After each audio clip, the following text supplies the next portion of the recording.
Corinne, also known as the Discerning Reader. Today I'd like to go ahead and bring you my official August and September wrap-up.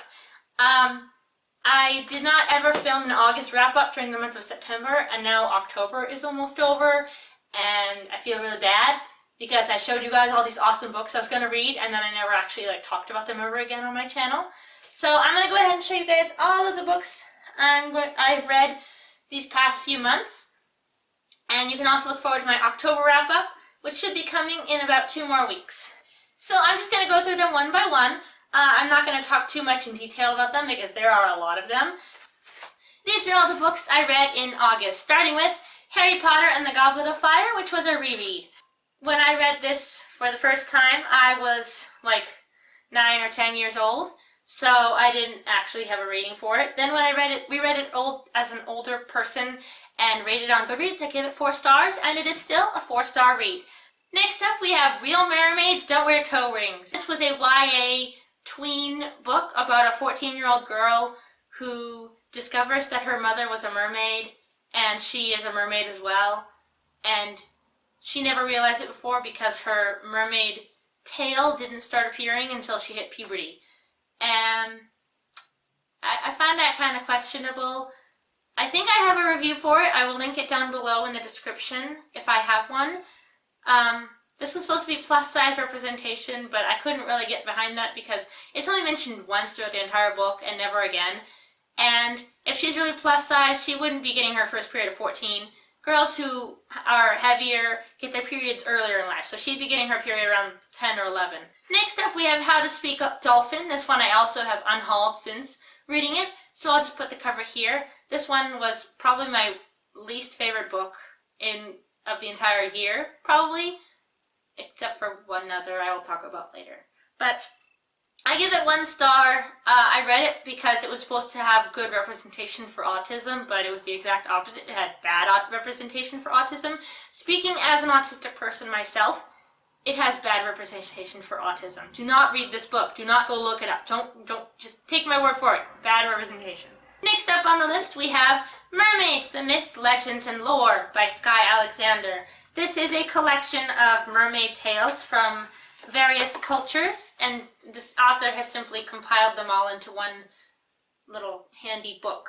I gave it 4 stars because apparently, I was looking at some of the other reviews on this, and apparently she gets very repetitive, I think, or there was something that was like she doesn't research properly one of the mermaid legends. I didn't know much about it, so I didn't notice it, but apparently people who do know, who are experts on that specific culture say that, I forget what it is. I will put a little text insert here about the problematic thing I found. So I'm giving it 4 stars. Next up on the list we have Magician's Nephew by C.S. Lewis.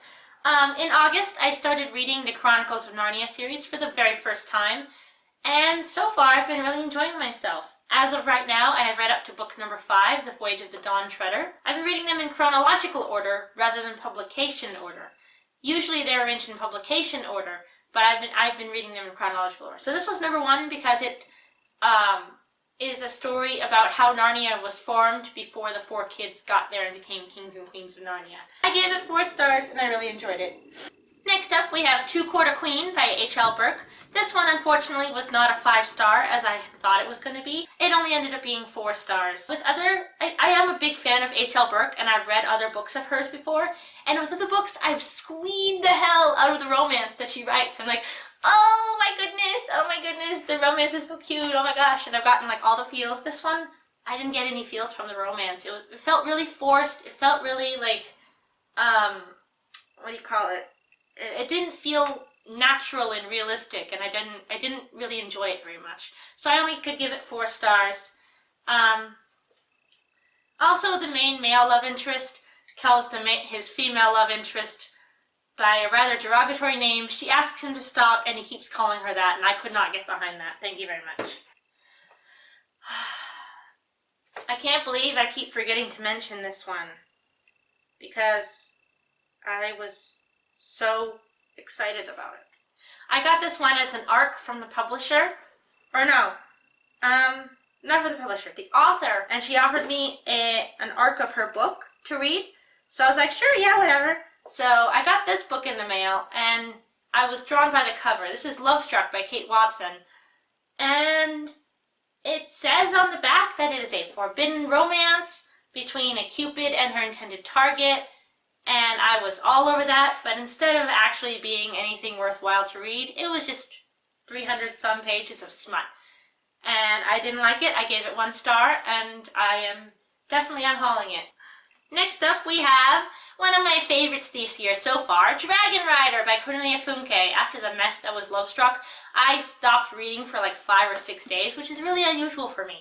And then I picked up Dragon Rider, and I love reading again. I gave it 5 stars. I love it so much. I apparently read it as a little girl, but I don't actually remember what happens or anything in it. But it's so awesome. It's a middle grade fantasy about a boy who goes with a dragon and a brownie. And you can see them right here. And they go on an adventure to find the Rim of Heaven where the dragons can live in peace. And it's so cute. And the brownie is hilarious. And I'll link my full review down below so you guys can see my full thoughts about it. Next up, we have a reread. I got rid of my copy of this years ago because I had read it so much that it fell apart, literally. And so I found a cheap copy of this at the bookstore the other day for like $3 or $4, I believe. And I was like, I'm gonna get this one again. So this is The Pillow Book of Lady Wisteria by Laura Jo Rowland. This is a historical thriller in the Sanoichiro series about the novel about a detective in feudal Japan. And in this specific one, he's trying to solve the murder of the shogun's heir, who was murdered in the pleasure quarter. And the prime suspect is a prostitute that Sano used to know very personally. It's really interesting. This is actually the first one of the entire series that I read, and it really got me into the series. I love it. I gave it 5 stars, as I always do. And I really recommend this series if anyone wants to pick it up. Next up, we have another book that I've already unhauled since, Spinning Silver by Naomi Novik. Last year I read Uprooted when I was first starting into the book review scene, and I really didn't like it. It was an abusive relationship, and I just hated the crap out of it, and I threw it against the wall in rage. And I was like, okay, I'm never picking up another one of Naomi Novik's books again. Then for my birthday this past year in June, my dad gave me Spinning Silver as a present. And he just tends to buy whatever book is on the New York Times bestseller list and call it a day. Because he knows I like fantasy, and he knows I like fairy tale-ish books. And so he saw this book on the New York Times bestseller list and was like, oh, I'll just get this one for Corinne. So, yeah. So I decided to go ahead and give it a read anyway, even though I know I don't like Uprooted. A lot of reviews on this book were that actually said, like, I didn't enjoy Uprooted, but I love this book. But I didn't enjoy this book. I gave it 2 stars. It's really damaging. It has literally one gay character, and he's the villain who gets killed off at the end. And go Google the bury your gays trope if you don't know what that is. But it's just really damaging, and I hated that book, and it was boring alongside being damaging, and I just hated it. It was 2 stars. I got rid of it, never thinking about it again. Next up on the list, we have Homeroom Diaries by James Patterson and Lisa Papadimitriou. I believe I'm saying that name correctly.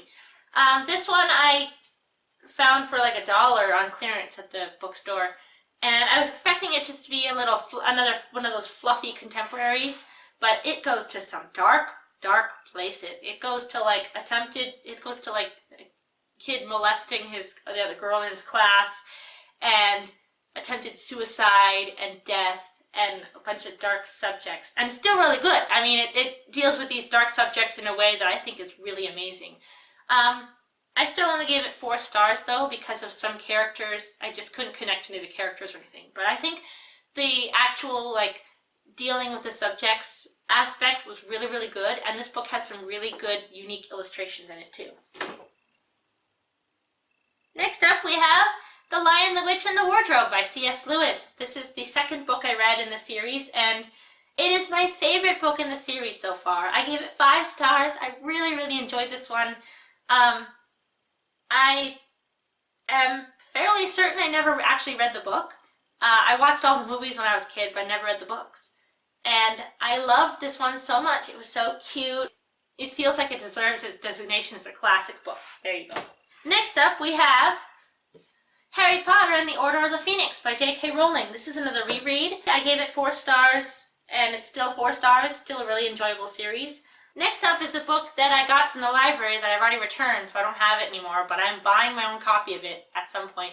And that is Orange, the Complete Collection, Volume 1 by Ichigo Takano. I really love this series. This is one that you will definitely see on my Favorites of 2019 video that I will be making at the end of the year. This was a 5-star read for me. This was a manga, a Japanese graphic novel about a group of friends, and they discover that one of their friends is going to die, and one of the girls gets a letter from herself in the future telling her, this is what you can do to prevent this guy dying. And so she's trying to like work out how to prevent him from dying, and it handles like the time travel aspect really well. Like the girl actually like is forced to think about like, am I creating 2 different timelines for myself? Is this even doing anything right? Or am I just, is the me in the future still have a dead friend? It's really interesting. I really recommend it, and I'm really looking forward to getting to the next series, the next volume in the series. Next up we have Castle in the Air by Diana Wynne Jones. This is another one that's going to be in my Favorites of 2019 video. This one I gave 5 stars. I love it so much. It is the sequel to Howl's Moving Castle that I read a few years ago and I recently reread. Super good. It's got a magic carpet, it's got a genie, it's got Arabian setting. I love it. It's my new favorite book so far, and I am so excited to get to the next book in the series. Next up we have another reread. Halfway through the month I decided to add this in just because I felt like I wanted to reread something like an old favorite. Rereading Firestar's Quest by Aaron Hunter. This one is a tie-in novel to the main series, and it features Firestar, our protagonist in the main series, and he goes on a quest, of course. He goes on a quest to save SkyClan. This was a 5-star read when I first read it. It's still a 5-star read. Still one of my favorites in the entire series, and I love it so much. Next up we have The Raven Boys by Maggie Stiefvater. I am pleasantly surprised at this one. I was only expecting to give it 3 stars. I wasn't expecting to enjoy it as much as I did, but I ended up giving it 4 stars, and I really did enjoy myself. The ending kind of was like, huh? And the love triangle was kind of bullshit. And then there were too many characters, and I couldn't connect to any of them very well, hence the 4-star rating. But I still really enjoyed it, and I'm going to reread it soon and give the second book a chance too. Next up, we have Grimgar, A Fantasy in Ash. I thought this was going to be a 5-star book. It was not. I gave it 3.5 stars. It's kind of, if you think of like the Maze Runner and Sword Art Online, it's like you have a group of people who have no memories of a life before them, before that time, and they wake up in a new world and they have to like survive in their new world. These group of people wake up inside of a video game world and they have no memories of what came before them. But I was expecting them at some point after they had gotten settled into this new world to start thinking about how did we get here? What happened to us? What kind of life did we have before this point? But that didn't ever happen. I'm still picking up the sequel because I still want to know that, but I'm unhauling this one. Next up we have The Egypt Game by Zilpha Keatley Snyder. This was not on my TBR, but I enjoyed this book a lot when I was younger, and I never actually owned my own copy. I just read the library copy. And then I found this one for like $1 or $2 on clearance at the bookstore. And I was like, yes, I need this book in my life. So I was so excited that I just picked it up and read it right then and there. I didn't want to wait for the next month's TBR. I was just like, I need to read this book now. Yeah, it's 5 stars and I really love it. There's friendship in this book is really, really strong and really fun to read. It's really good representation for people of color. It's a really good book. Next we have Girls of Paper and Fire. This one is also like Raven Boys. I expected to not like it so much. I expected to maybe give it 3 stars, and I enjoyed it way more than I thought, and I give it 4 stars. But yeah, I'm definitely going to be rereading this one and picking up the sequel sometime in the future. Only a few more left, guys. Next we have The Horse and His Boy by C.S. Lewis. I didn't like this one. I give it 1 star. It's really damaging. Like, it's basically eugenics 101. It's basically a story about how the white people are the good guys and the colored people are the bad guys, and we have to defeat the colored people. And I just hated it so much. It was so boring, and it broke all story elements that we learned in Lion, the Witch, and the Wardrobe. We do see the 4 kids at one point, but they are completely different from how they were in Lion, the Witch, and the Wardrobe. This one has like some sort of like political scheme of getting Susan to marry a prince from a different country or something. But we already know she never married anybody because we saw her be a queen in Lion, the Witch, and the Wardrobe. And at the end of the book, she still was single. Next we have Prince Caspian, the 4th book in the series. And this one was a lot better. This one I gave 4 stars. I did enjoy it a lot more. It should be said, though, that I enjoyed the movie a lot more than I enjoyed the book, because Caspian in this book has no personality, and in The Voyage of the Dawn Treader, which is the one that comes like right after this one, he's apparently old enough to flirt with and marry a young woman. So, since that takes place 3 years after this one in Narnian time, he's at least 14 or 15, apparently, in this book. But he reads more like a 10-year-old in this book, and his age is all over the place. He doesn't do anything to get back his throne. He has no agency. The kids all do stuff for him. Also, I liked how the movie gave him the opportunity to like avenge his father by making him face his uncle. He never gets to face his uncle and be like, "You killed my father." And I liked how the movie handled that. It's like he was going to avenge his father, and then he realized if he did, he'd be just like his murderous uncle. And he's like, "I'm not going to kill you. I don't, we've shed enough blood over this war." It was really cool. And we didn't get that moment in the book, and I appreciate how the movie did that.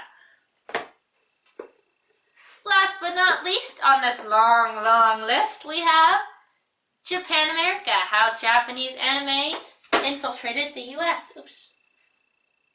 Japanese pop culture has invaded the U.S. I was really expecting to like this one. Part of this is my fault because I waited like 6 or 7 years after getting it as a present before actually like reading it. But it's really outdated now. This was published in like 2000, and now we're in 2019, and so much more has happened on the anime scene than is talked about in this book. This book gets really repetitive. It reads more like a graduate school thesis essay than an actual book.